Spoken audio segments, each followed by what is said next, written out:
Good evening. Firstly, what is the state of affairs there in terms of the number of lives that have been lost and your operation now? Good evening. So we responded there at 3:45. When we arrived there, the staff of the munitions factory had already been extinguishing the subsequent fire. Currently, or at this stage, we have 8 persons that had sustained fatal injuries. And then all other persons are then accounted for. So we are just carrying out mopping up operations, and the factory itself, as well as vehicles, had sustained significant damage.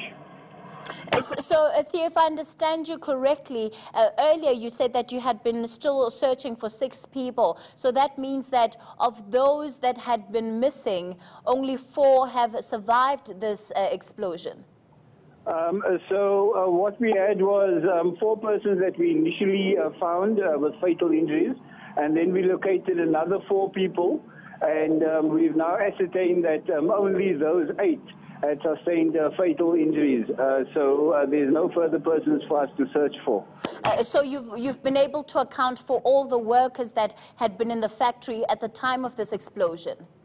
That's right. So they all accounted for right now. So only 8 people have sustained fatal injuries. All right. Then let's talk about the status then of that fire.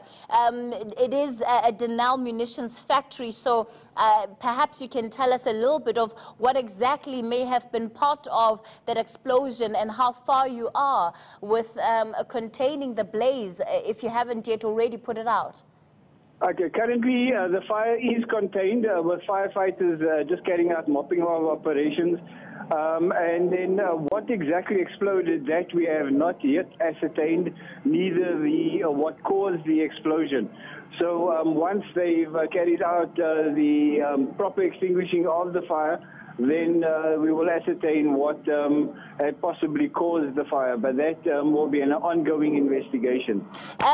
Theo, it's a munitions factory, so I imagine that it also deals with some of the firearms, and of course there is a greater risk, I imagine, for an explosion taking place at a factory or facility such as this.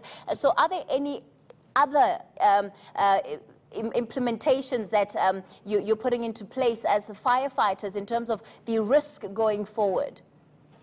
Well, the staff of the munitions factory, they are assisting us, and they will ensure that we are safe at all times.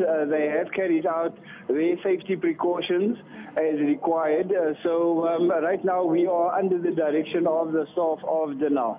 And in terms of the arms, I mean, have you been able to secure some of the places? Again, I come back to the question of high risk. So at this point, is there any risk that as a result of this fire, there could be any other explosions within that facility? At this stage, I can't confirm that there's any other risk to the firefighters.